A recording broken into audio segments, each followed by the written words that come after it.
1919 में एक बहुत ही एक अनफॉर्चून इंसिडेंट होता है ब्रिटिश की सब कॉन्टिनेंट की हिस्ट्री में, जो कि ब्रिटिश की पॉलिटिक्स को और ज़्यादा एजिटेट कर देता है। वो क्या होता है? वो होता है जलियांवाला बाग ट्रेजिडी और रोलेट एक्ट। ठीक है, ये दोनों छोटे से इवेंट्स हैं, इनका पता होना चाहिए आपको। ठीक है, तो हुआ क्या? हुआ ये कि Indians ultimately struggle for self rule against British as it was busy in the world war 1। तो वहां बिजी था, ये कोशिश कर रहे थे कि हमें सेल्फ रूल दे दे। अच्छा देखिए यहाँ पे कितनी मतलब पॉलिटिकल मेच्योरिटी नजर आती है। यानी ये छोटे छोटे लोग थे ये जो हरकतें कर रहे थे। ये जो बड़े लीडर्स थे उनको पता था कि ब्रिटिश ऐसे आराम से नहीं छोड़ के जाना है, तो उनकी ऐसी मूवमेंट्स नहीं थी। वो जस्ट उसको पॉलिटिकली प्रेशराइज करने की कोशिश कर रहे थे, जैसे लखनऊ पैक्ट में किया था। उसका असर भी नजर आएगा। बाकी और छोटे छोटे से तितर बटेर थे, वो कोशिश कर रहे थे कि नहीं नहीं हम कल उठेंगे और ब्रिटिश को यहाँ से भगा के जाएंगे, ये सारी चीजें। तो ऐसे भी वो लोग वहां पे थे। ठीक है, सो इंडियंस ने स्ट्रगल की। As a result British formed strategy to counter revolutionary activities in the subcontinent against जो है ब्रिटिश अगेंस्ट सब कॉन्टिनेंट।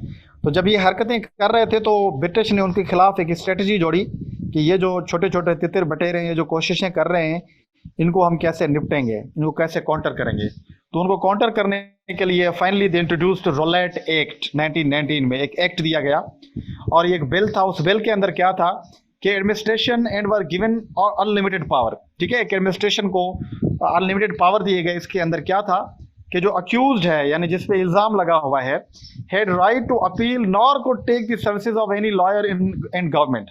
तो जिसके ऊपर इल्जाम लग गया है कि वो कोई हरकत कर रहा था, उसको पकड़ा गया है, तो वो ना कोई वकील कर सकता है ना वो गवर्नमेंट से रिजू कर सकता है। रोलेट एक्ट के अंदर could not put anyone under house arrest. किसी को भी जिसको मर्जी चाहे, जिस पे शक हो उसको उसको जो है वो पकड़ के उसको जेल में डाल सकती थी। तो ये रोलेट एक्ट था, एक किस्म का मार्शल लॉ टाइप का यहाँ पे था। इसको पहला मार्शल लॉ भी कहते हैं वैसे सब कॉन्टिनेंट के अंदर, यहाँ पे स्टार्ट हुई थी।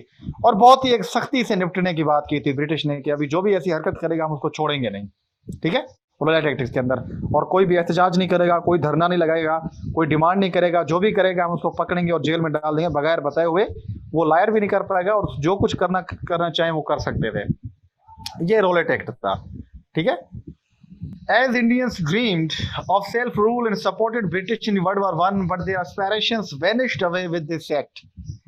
कुछ ब्रिटिश ऐसे थे जिन्होंने वर्ल्ड वार 1 में हेल्प भी की थी शुरुआत में 1914 में ब्रिटिश की, क्योंकि ब्रिटिश ने इनको लॉलीपॉप दिया था कि अगर यहाँ से ब्रिटिश के लोग हमें भेजेंगे आप तो सब कॉन्टिनेंट से भेजेंगे तो हम आपको जो है वो पावर दे देंगे कुछ, जैसे जंग खत्म होगी।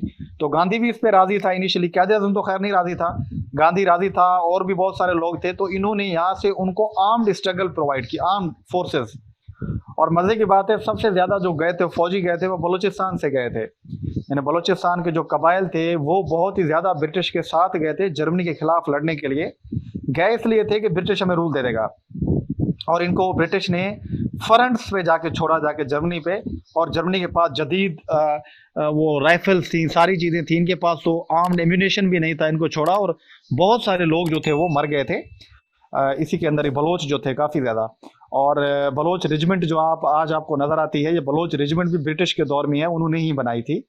और इसकी एक यादगार है, मैंने देखी है कराची के अंदर। कराची का एक एरिया है सदर, वहाँ पे एक यादगार बनाई हुई है बलोच रेजिमेंट के नाम पे।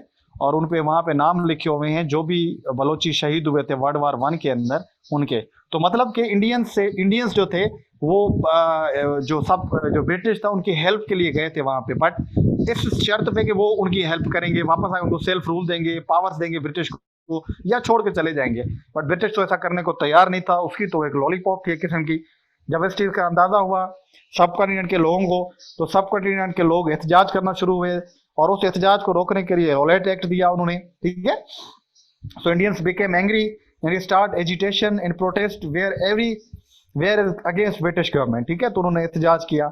तो हुआ क्या कि उस टाइम पे जो सर माइकल डायर थे, माइकल और डायर, जनरल डायर जिसे कहते हैं, was the governor of Punjab at that time and he band all political activities in the Punjab strictly.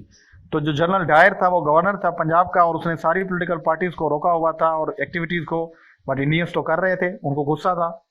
Many leaders were arrested and people gathered to protest for their release in Jallianwala and general ordered to for the firing. तो हुआ क्या कि काफ़ी सारे लोगों को general Dyer ने, जो पॉलिटिकल पार्टी थे या पॉलिटिकल लीडर थे, उनको उसने गिरफ्तार कर दिया था एक एंटी ब्रिटिश बयानबाजी के ऊपर, और उसको छुड़वाने के लिए जलियांवाला एक एरिया है अभी के पंजाब में, वहाँ पे लोग जमा हुए। एक बाग था एक किस्म का चौदीवारी के अंदर, वहाँ पे जमा हुए, एहतजाज किया कि उनको छोड़ा जाए, एहतजाज करे। तो वहीं पे जो जनरल डायर थे, गवर्नर थे, रोलेट एक्ट के ऊपर उन्होंने उनके ऊपर फायरिंग का ऐलान कर दिया, जिसकी वजह से भगदड़ मच गई बहुत ज़्यादा, और वहाँ पे तकरीबन 397 जो लोग थे वो मारे गए वहाँ पे एट अ टाइम। सरेआम वैसे फायरिंग कराई गई, सीधी फायरिंग करवाई गई जलियांवाला बाग के अंदर। तो इसको कहते हैं जलियांवाला बाग ट्रेजिडी कहा जाता है, और ये रोलेट एक्ट था जिसकी वजह से दिया गया था। ठीक है, 379 के अंदर 379, ये 379 ब्रिटिश का फिगर है, ये से ज़्यादा था। कहा जाता है हज़ारों में थे लोग, 1000 के करीब लोग थे जो सिर्फ उसी फायरिंग के अंदर मारे गए थे। और यहीं से ही भगत सिंह पैदा हुआ था, छोटा था, उसने जब ये सारी सिचुएशन देखी थी। तो इसके ऊपर भगत सिंह मूवी बनी हुई है, अगर आपने देखनी है तो आप देख सकते हैं, जलियांवाला बाग ट्रेजिडी के ऊपर। बहुत अच्छी मूवी है, 2 मूवीज़ बनी हुई हैं, एक अजय देवगन की है इसके ऊपर, और जो दूसरी है वो बॉबी देओल की है मेरे ख्याल में। दोनों मूवीज़ अच्छी हैं, अगर आपने देखनी है तो आप देख सकते हैं। भगत सिंह नाम है मूवीज़ का, ठीक है, इसी के ऊपर बनाई हुई है। तो ये ट्रेजिडी भी हो गई उस टाइम पे 19 के अंदर। तो जहाँ पे ब्रिटिश और प्रेशराइज हो गया कि लोग उसके सख्त खिलाफ हो रहे थे। तो आगे की अभी हम डेवलपमेंट्स देखते हैं कि फिर क्या होती हैं जलियांवाला बाग ट्रेजिडी के बाद। ठीक है, तो आई होप यहाँ तक आपको समझ आ गई होगी। ठीक है, ये सारी चीज़ें, Jallianwala Bagh tragedy, roulette act क्या था, ये सारी चीज़ें।